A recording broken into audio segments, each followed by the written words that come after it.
नमस्कार दोस्तों, मैं हूं सुरजीत चावल। आप देख रहे हैं वर्कर वॉइस डॉट इन। दोस्तों, जैसा कि आपको बता दूं कि पीएफ खाते के बारे में कल एक जानकारी मैंने शेयर की थी, जिसमें आपको बताया था कि निष्क्रिय पड़े हुए तकरीबन 31 लाख खाता ऐसे हैं जिसमें हजारों करोड़ रुपया पड़ा हुआ है और उस पैसा को सरकार वापस करने जा रही है। उसके बाद हमारे पास आप में से बहुत सारे लोगों का कमेंट्स आना शुरू हो गया कि हम इस पैसे को कैसे पा सकते हैं।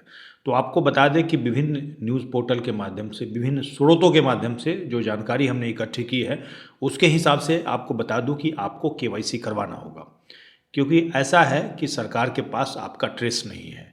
कहने का मतलब ये किसका खाता है उनको पता नहीं है, और तो और 3 साल से ज़्यादा उसमें कोई ट्रांजैक्शन नहीं होता है।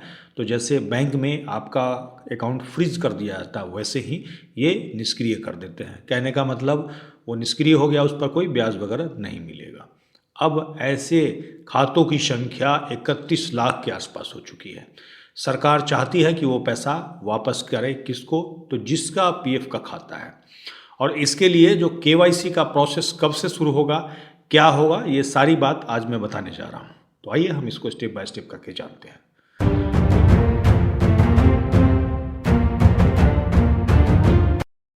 आपको बता दूं कि आरबीआई के निर्देश के बाद आपके निष्क्रिय खातों में पड़े हुए पैसे को असल जमाकर्ताओं यानी कि पीएफ धारकों को सरकार वापस लौटाना चाहती है और इसके लिए प्रक्रिया शुरू की जा चुकी है। आपको बता दें कि सरकार के पास तकरीबन 31 लाख खाते ऐसे पड़े हुए हैं जो कि निष्क्रिय हैं।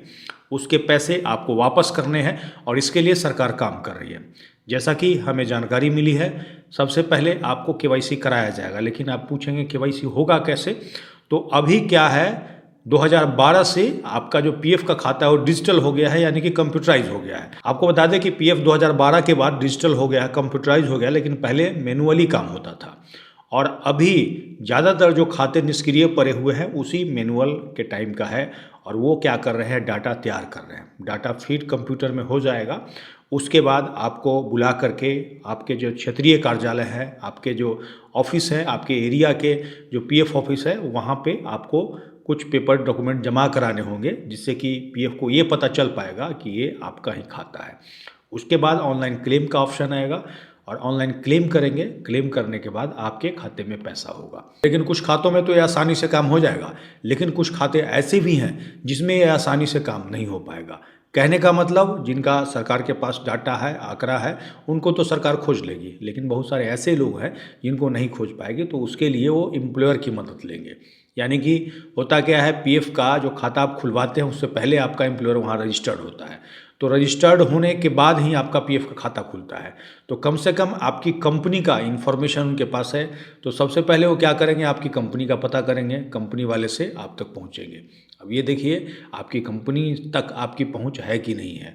इसीलिए अगर आपका निष्क्रिय खाता है और पैसा पाना चाहते हैं तो अपनी कंपनी में एक मेल वगैरह डाल करके रखिए कि भाई हमारा ये पता है, हमारा ये मोबाइल नंबर चेंज हो गया है। इससे क्या होगा, आने वाले समय में जब भी पीएफ के द्वारा आपकी कंपनी से संपर्क किया जाएगा तो आप तक इन्फॉर्मेशन आ जाएगी। और साथ ही आप हमें भी कमेंट्स करके बताएंगे तो हम इस जानकारी पे नज़र रखेंगे और आपको एक एक जानकारी उपलब्ध कराने की कोशिश करेंगे। ये पैसा अक्सर उन्हीं लोगों का होता है कि जो कहीं पे नौकरी कुछ दिनों के लिए करते हैं और उनका पीएफ का खाता खुल जाता है और पीएफ खाते में पैसा जमा रहता है, वो क्लेम नहीं कर पाते हैं। कई बार ऐसा भी होता है कि 2-2 साल तक काम करते हैं, उसके बाद भी उनको एम्प्लॉयर के द्वारा पीएफ नंबर नहीं दिया जाता है किसी कारणवश, तो उनका पैसा भी नहीं निकल पाता है। तो ऐसे आप में से जितने भी तमाम साथी हैं उनके लिए एक सुनहरा मौका है कि वो अपना पैसा, चाहे आपका 2000 हो, 5000 रुपया हो, ज़रूर निकाल लें, क्लेम करें। जब भी पीएफ विभाग की तरफ से इसकी आधिकारिक घोषणा होती है, क्लेम लेना शुरू होता है, तो आप अपना दावा करने से मत चूकें। अगर इसके बारे में आपका कोई भी सवाल हो, कमेंट्स में लिख करके पूछ सकते हैं।